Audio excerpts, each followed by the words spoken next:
Phone చేసి తక్కువగా 7 లక్షల తెచ్చుకొని ఇవ్వకపోతే బాగోదు ఊళ్ళో వర్క్ అలాగేలాగా విశ్వాసం ఇదేంటి ఎప్పుడైనా కరెక్ట్ చేసి ఇస్తాం కదా తక్కువగా పని చేసి వెళ్ళిపోతే ఏదైనా తక్కువ పోలీస్ అయ్యి మాట్లాడతారు కదా అంటే అదే అలా కాదు నిజాన్ని మాట్లాడతాక మా ఆయన గారు కూడా ఒత్తిడి చేసుకోరండి నువ్వు రావాలి చెప్పవు నువ్వు రావాలి చెప్పు వచ్చి మాట్లాడాలి చెప్పిన చేయాలంటే ఇది నన్ను వచ్చేసాను వచ్చి అడిగేసాను ఎంబీగా తగ్గేసాను వెళ్ళాలని మా బాగా నేను తీసుకొచ్చేసాను తీసుకొచ్చి మా అమ్మ మా ఆయన గారు ముందే చేశాను నేను వెళ్తున్నాను నేను రంజిత్తో మాట్లాడాను నేను మాట్లాడాను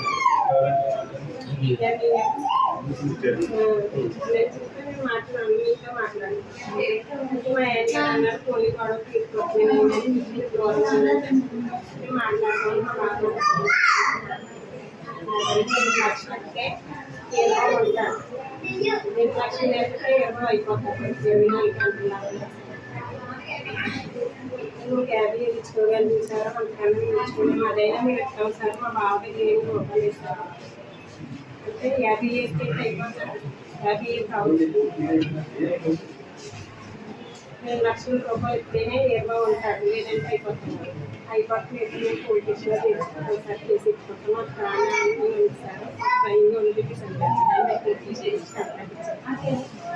నాకు వచ్చింది సార్ కోర్టు తీసుకుంటారు నాకు వస్తే 9 తాకి కూర్చోబెట్టారు సార్ పిల్లలు గారికి అందరికీ కంప్లైంట్ చేసిన తర్వాత ఎస్ఐ దగ్గర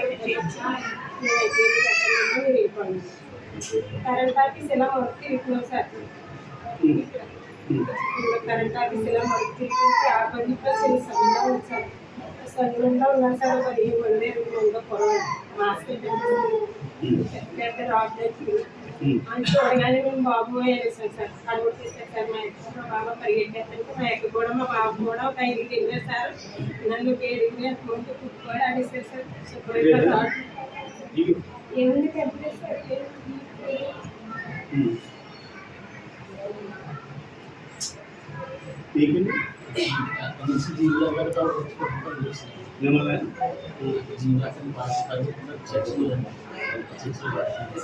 మీకు ఎట్లా బండి ఎట్లు బండి మీకు అంతే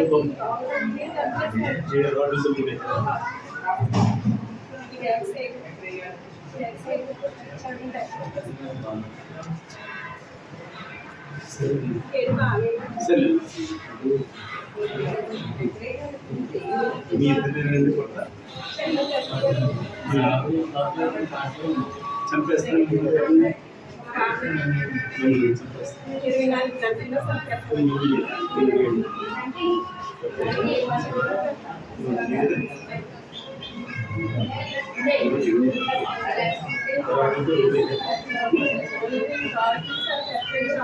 చెరువుంటే మట్టి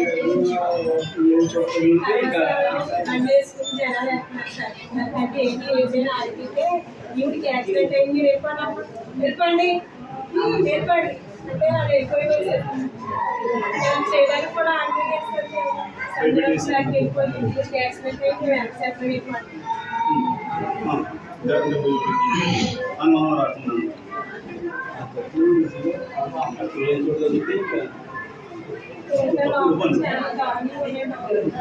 చూపించాము డాక్టర్ కానీ డాక్టర్ చెప్పని చూపించాము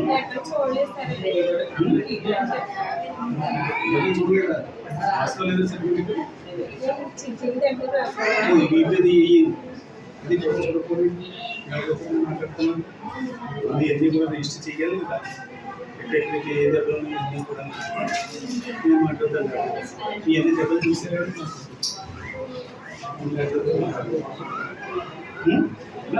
మాట్లాడచ్చు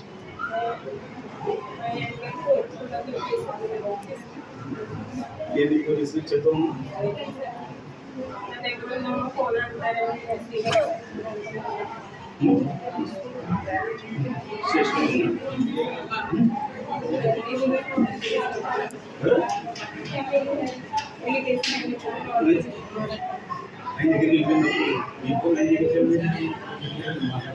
ఎవరు లేరు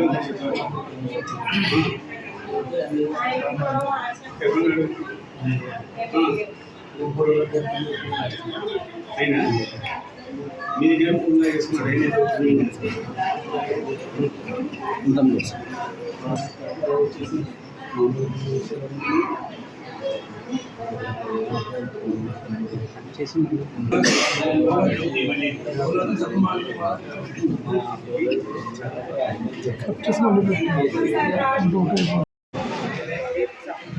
కూటమి ప్రభుత్వం అధికారంలోకి వచ్చిన తర్వాత రాష్ట్రంలోని దౌర్జన్యాలు జరుగుతున్నాయి. అంటే అంతకు మించి అనపర్తి నియోజకవర్గంలో దాడులు, దౌర్జన్యాలు, హింసలు అన్నీ కూడా ఎక్కువగా జరుగుతున్న నియోజకవర్గం. మరి ఎలక్షన్లో గెలిచిన వెంటనే వాళ్ళ ఇళ్ళకి తీసుకెళ్ళి ఎమ్మెల్యే అనుచరులు వాళ్ళ స్థానాల్లోకి తీసుకెళ్ళి మరి ఎవరైతే వైఎస్ఆర్సీపీ కార్యకర్తలు ఉన్నారో సానుభూతి పరులు వాళ్ళని హింసించడం, వేధించడం, భయపెట్టడం, ఖాళీ కాగితాల మీద సంతకాలు పెట్టించుకుంటాం, ఇటువంటి దౌర్జన్యాలన్నీ కూడా చేయడం జరిగింది. రోజు రోజుకి కూడా ఈ హింస మితిమీరి మరి మొన్న ఒక విలేకరుని అయితే కిడ్నాప్ చేయించి ఎమ్మెల్యే తన దగ్గరికి తీసుకుని వెళ్ళి ఏ రకంగా బాధించారా అన్నది మనం అందరం చూసాం. నేను కాక మొన్న అనపడితే ఒక పెట్రోల్ బంకులో దళితుల మీద దాడి చేసి, అందులో పనిచేసే దళితుల మీద దాడి చేసి వాళ్ళని ఏ రకంగా హింసించారా అన్నది చూసాం. మళ్ళీ నిన్న రాత్రి గుప్పలపూడి గ్రామంలో మరి దళితుల పైన మళ్ళీ దాడి చేసి వాళ్ళని ఏ రకంగా తిట్టారంటే మనం మాటల్లో కూడా చెప్పలేం. సభ్యత సంస్కారం ఉన్న వాళ్ళు ఎవరు కూడా వాటిని వాళ్ళు అన్న తిట్టుని మాటల్లో మళ్ళీ మనం చెప్పలేము.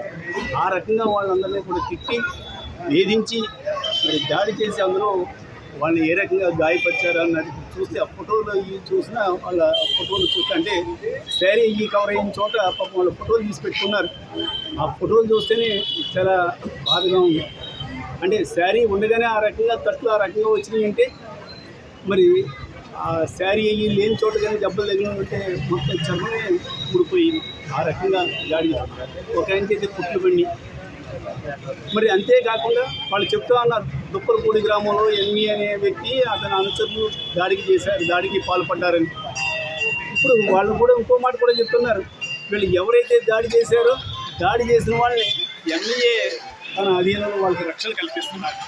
అంటే దళితుల పట్ల మీకున్న ప్రేమ ఇదేనా అని ఎమ్మెల్యే రామకృష్ణారెడ్డిని ఈ సందర్భంగా అడుగుతున్నారు.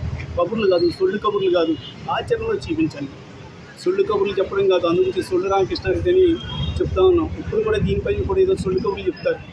వాళ్ళని ఎందుకు దాయవలసి వచ్చింది అంటే ఎవరైతే ముద్దాయిలు ఉన్నారో ఆ ముద్దాయిల్ని మీరు రక్షిస్తారా?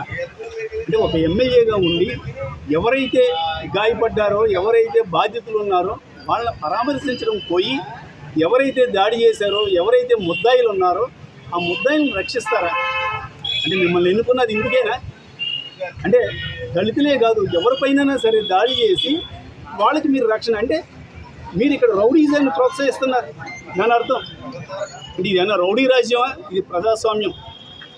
గుర్తించుకో. ఎప్పుడైతే ఇటువంటి కార్యక్రమాలు చేపడుతూ అనపర్తి నియోజకవర్గంలో లేని సంస్కృతిని ప్రవేశపెట్టావో రానున్న రోజుల్లో దీనికి పదింతలు బాధపడే రోజు వస్తుంది. ఇప్పుడైనా సరే వచ్చి బాధితుల్ని పరామర్శించి ఎవరినైతే నీ దగ్గర దాచావో, ఎవరికైతే ఆశ్రయం ఇచ్చావో వాళ్ళని పోలీసులకు అప్పచెప్పు. అంతేగాని వాళ్ళని నీ దగ్గర దాచుకొని కనీసం వీళ్ళు ఎవరైతే గాయపడ్డారో దళితులు వాళ్ళని పరామర్శించకుండా ఏమిటి నువ్వు చేస్తున్న రాజకీయం? అంటే ప్రజాస్వామ్యం ఎక్కడ పోతుంది? అంటే కేవలం రౌడీ రాజ్యం. అనపర్తిలో అంటే రౌడీ రాజ్యమే. అనపర్తి అంటే అనపర్తి ఎమ్మెల్యే అంటే ఒక రౌడీ ఎమ్మెల్యే. ఇదా పద్ధతి? ఏదైనా ప్రజలందరూ కూడా గమనిస్తున్నారు. రానున్న రోజుల్లో తగిన విధంగా బుద్ధి చెప్తారు. నువ్వు నీ కుమారుడు ఏ రకంగా మరి రెచ్చిపోయి మరి హింసలకు పాల్పడ్డారో ప్రజలందరికీ కూడా తెలుసు. ఇప్పుడు కూడా మళ్ళీ రకరకాలుగా వాళ్ళందరికీ కూడా కబుర్లు చెప్పడం, కబుర్లు పంపించడం, వార్నింగ్లు ఇప్పించడం, ఎవరైనా వైఎస్ఆర్ కాంగ్రెస్ పట్ల యాక్టివ్గా ఉన్నా, సోషల్ మీడియాలో యాక్టివ్గా ఉన్నా వాళ్ళని కూడా వేధించడం జరుగుతుంది. ఎంతకాలం వేధిస్తారు? ఏం చేస్తారు? వేధింపులు చేసి ఏం చేస్తారు? ఎంతమంది నోరుని మీరు అణచివేస్తారు? ఇప్పటికైనా ఈ ప్రవర్తన మార్చుకోండి.